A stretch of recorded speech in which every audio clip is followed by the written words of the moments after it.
Hey, Floralpreneurs, it's Alison Ellis here of realflowerbusiness.com to answer a question that I received from a floralpreneur who is wondering what she should do if she is not fully booked yet. So what should you do if you don't have enough weddings or you don't have any weddings on the calendar for the upcoming year?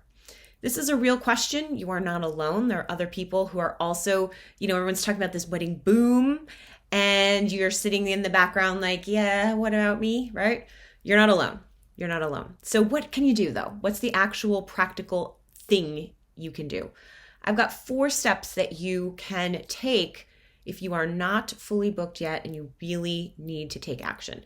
First things first, reach out to a real person who can offer you a referral. So this means maybe a venue owner or a coordinator that works at a local venue that you know and that you've worked with in the past. This could be other florists in your area. It could be your grandmother who can tell her church friends about your business and that you are available this summer. I don't care who it is. Just reach out to a real person and let them know that you are available and you are happy to take on work of any size right now, right? Because beggars can't be choosers. And if you are not booked and you need the business, you are taking anything right now to get booked, right? Because you're running your business and that's what you got to do.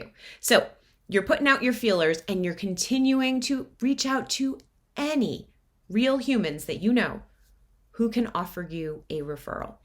Why is that so important? Because your real life connections at the end of the day matter so much more than any, perfectly worded post you can put on Instagram. You can't just post on Instagram and hope that the business is going to come. Especially at this point, what you need to do is hit the trails, baby. Get out there, hit the pavement, and get in touch with individual human beings who know other human beings who can use your services, and tell them that you are happily available, okay? Tip number 2, follow up on a cold lead. So what's a cold lead? This is what people now call ghosting, right? If you have been ghosted, follow up with those people. This is part of a sales process. This isn't about you looking desperate or seeming like you're too available. If someone inquired with your company and you replied back and you didn't hear back, and you're not fully booked right now, follow up with all of those people. And if you already sent a quote to somebody and now you've been ghosted, honey, send that quote again. I want to make sure you receive this because I haven't heard back from you. Maybe it ended up in your spam or whatever. If you would like to work with me, I'm still available. And if you have already moved on to another florist, I wish you all the best. But follow up to close the sale. You owe it to yourself. You already put in the work. Make sure you follow up on your cold leads. Tip number 3, check out your marketing hub. This is known as your website, and make sure that it is doing the right work for you. So what do I mean by that? A lot of times florists have like a very pretty website, but you're not leading clients through the site in a way that engages them and makes it irresistible to get to that contact form and get in touch with you. So the first thing you want to do is when you're at your site, how quickly do you get to that inquiry form, right? And then what does it look like when I get there? Are you inviting people in to work with you? Or is it kind of hard to figure out how to navigate what's going on here? So that's what you want to do next. And even better, get a friend or a peer, a colleague, to go through your site and tell you what they see. What's working, what's not working, what was confusing for them.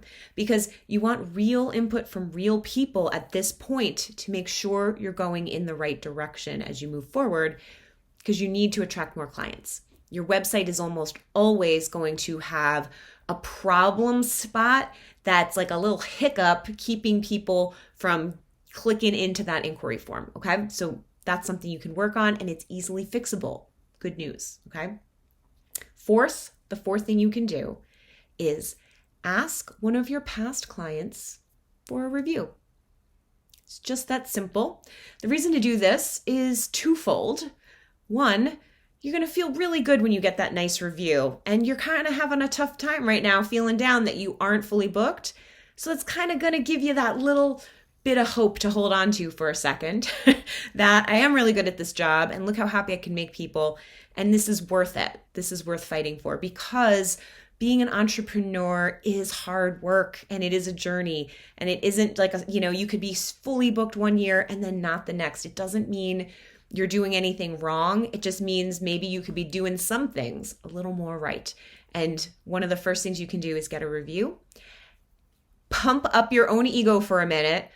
Put that new review on your website right in front of your clients so they can see it, and keep moving forward in your business. Reach out to real people, follow up on leads, keep your website sharp, and make sure that you continue to keep bringing in the reviews, keep reminding yourself what you're doing right, and also look for things that you might be doing wrong. Reviews can tell us so much about our business, and that's why we want to get them as much as possible. I hope this advice is helpful to you in your business as you continue to seek out new clients and try to grow your client base. If you have questions for me, get in touch. You can find me at realflowerbusiness.com. And if you need resources, I've got courses to help you with your website, with sending proposals, and you can always reach out to me for a one-on-one consultation where we can talk about your specific business and how to help you move forward. Thanks so much for watching.